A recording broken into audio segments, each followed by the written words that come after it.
What is going on, everybody? Welcome back. It is day 17 of our 25 Drams of Christmas. For those of you that haven't been watching, this is the Bourbinsane Whiskey Advent Calendar. We're trying a new whiskey every day leading up to Christmas.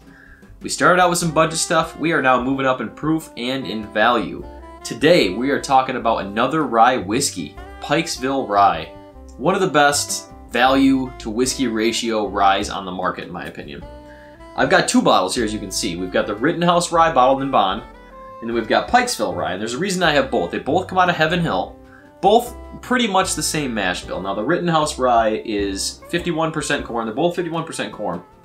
We got 37% rye on the Rittenhouse and 39% rye on the Pikesville. Virtually, indistinguishable. So it's pretty much the same thing. Rittenhouse Rye is a 4-year bottled in bond whiskey. Now bottled in bond, of course, means it's 100 proof. Aged in a bonded warehouse and aged at least 4 years. So Rittenhouse does come in at 4 years.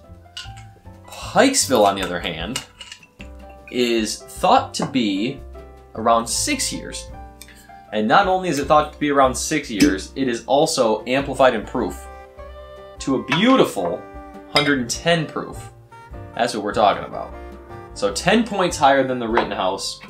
Both out of the same distillery. I mean, virtually, they're virtually the same thing. Difference being one is aged longer and, one's amplified in proof a little bit. So let's start out looking at color with both of these. I figured it was time for another head-to-head. We've done a couple of head-to-heads this month, but this is a head-to-head I wanted to do because I've never actually done these side by side myself. So looking at color, let me not block the glass for you. In my light, you can tell the Pikesville is quite a bit darker, actually. It looks quite a bit darker. 2 years and a little bit higher proof. I mean, I guess it does make a difference. So yeah, it's definitely lighter. Let's start out with Rittenhouse here, and we'll go into Pikesville next.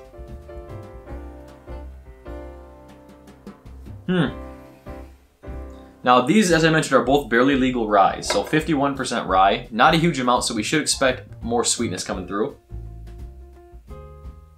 I actually get more, a pretty decent amount of like a peppery note, or that grassy rye note you would expect on a rye whiskey.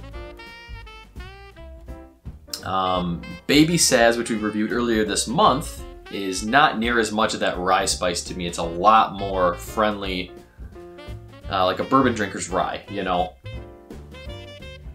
This is giving me a little bit of alcohol burn, which I'm not a fan of.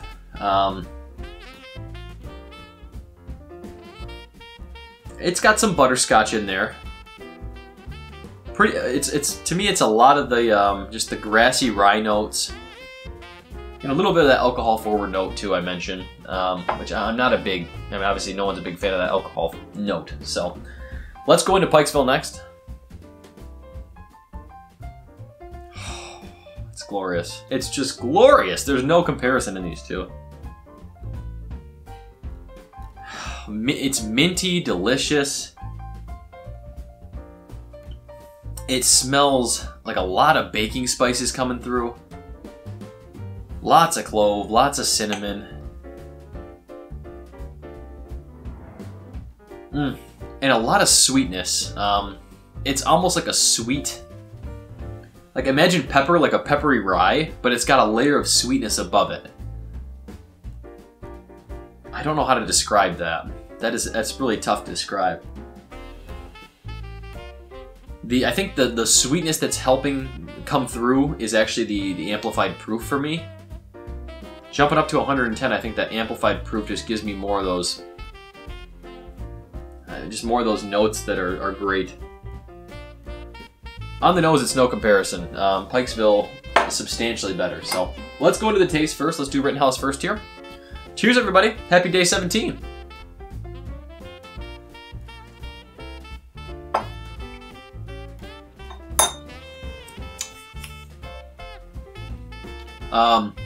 Better on the alcohol burn part of things.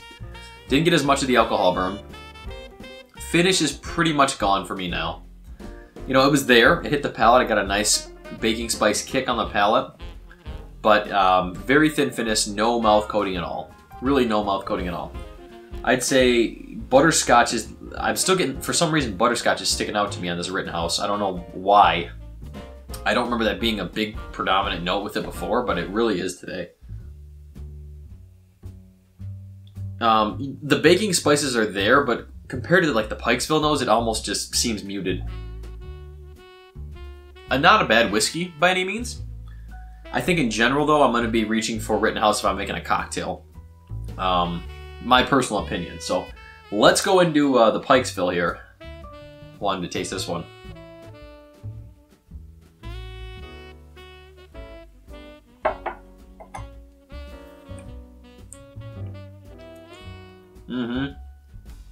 That's it. That is it. That's the mouth coating you want. Man, I mean, just coats the entire palate, just sticking to the sides of the mouth. And the peppery spice on the back of the tongue is phenomenal. What I love about Pikesville is when I drink this, I get a very nice sweetness on the front of the palate.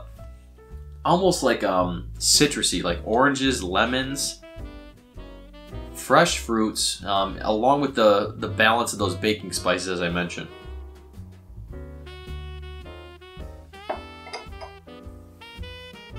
And more butterscotch. More butterscotch coming through a lot. Man, something about these Heavenhill Ryes, I guess. I'm getting major butterscotch on these. I don't know what it is. So good. I did bring a little bit of water here because I wanted to add a little bit of water to both of these. I just filmed a different day and I meant to grab water and I forgot, so I'm not making that mistake again. Normally I don't add water to anything that's, I'm going to do four-ish drops in each. Normally I don't add water to anything that's less than 115 proof. But I have added ice and water to Pikesville before, and I think it opens up very nicely. So I want to do that real quick. Let's do Rittenhouse first here.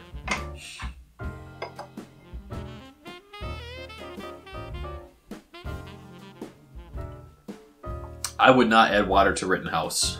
It's muted everything that was there, which was very subtle notes to me to begin with, at least compared to the Pikesville, you know.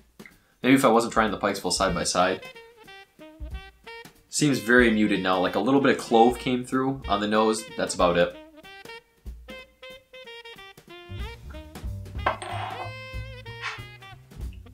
That just tastes like brown water. Unfortunately, it tastes like brown water. Let's see if the Pikesville's better, or as good as I remember it was with adding a couple drops of water last time.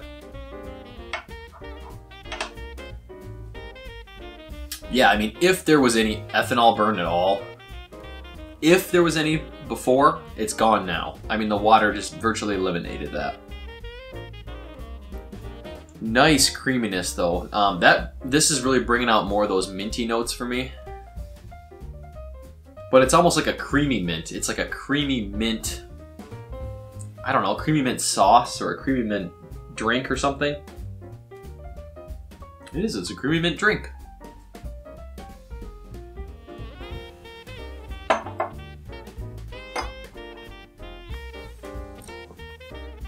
Yeah. So if the rye spice was too much for you, you know, if that baking spice kick, that alcohol burn on the palate was too much for you, adding a couple drops of water just mellows that all out. You still get a nice mouth coating, a nice tingle on the back of the palate, but it just kind of mellows those edges if it's too rough for you, if you're not used to high proof stuff. Either way, you add ice or you add water to Pikesville, it's going to be great. Between the two of these, to me, it's no comparison. Pikesville is an excellent, excellent whiskey, and I mentioned that just in the beginning of this video. Rittenhouse for me is about $25. Pikesville is between $45 and $50, depending on what part of the country you live in. But all day, every day, you're going to want to buy Pikesville. All day. 50 bucks, 55 bucks. I'd probably even go up to 60 bucks on this. I mean, the proof is just phenomenal for what you want, you know, as a whiskey drinker. Even if you're a bourbon guy, as I mention all the time, and you want an easy rye, something to transition to rye, but you're still a barrel proof guy like me, this is a good option. It's a good option for sure. A lot of notes to find it, a pretty complex whiskey really for a $50 pour. I just can't say enough good things about it. Heavenhill did well with this, and I hope they keep it at that price point because it's kind of an underrated gem in my opinion. Thank you all so much for joining me for day 17 of our whiskey advent calendar. I like doing these head-to-heads. It's a lot of fun trying things side by side. Stuff I wouldn't normally do, but I'm loving doing it now. I want to add more of these in if I can. I know the calendar's getting close to the end now, but I just had one of my awesome patrons, Christopher David. He just hooked me up with a unicorn pack. I mean, Pappy 15, Pappy 23, 4 blind samples that are all barrel proof whiskeys. I don't even know what they are. George T. Stagg was in there, William Blue Weller. I mean, the guy is an absolute legend. He hooked me up with a sample pack, and I want to do Unicorn Week. I want to do Unicorn Week. If anyone is still here watching this, let me know. Are you interested in seeing Unicorn Week? I think that'd be a lot of fun. A different whiskey 7 days in a row, all unicorn stuff I'll never be able to get, but stuff these amazing people in the whiskey community are kind enough to share. What a gesture. If you're interested in seeing that, let me know, because I am interested in trying them. So please let me know. I appreciate each and every one of you hanging out today. Thank you so much for joining me. Make sure you are here tomorrow. We have got another pretty good pour. Another pretty good pour coming up. Stay insane, everyone.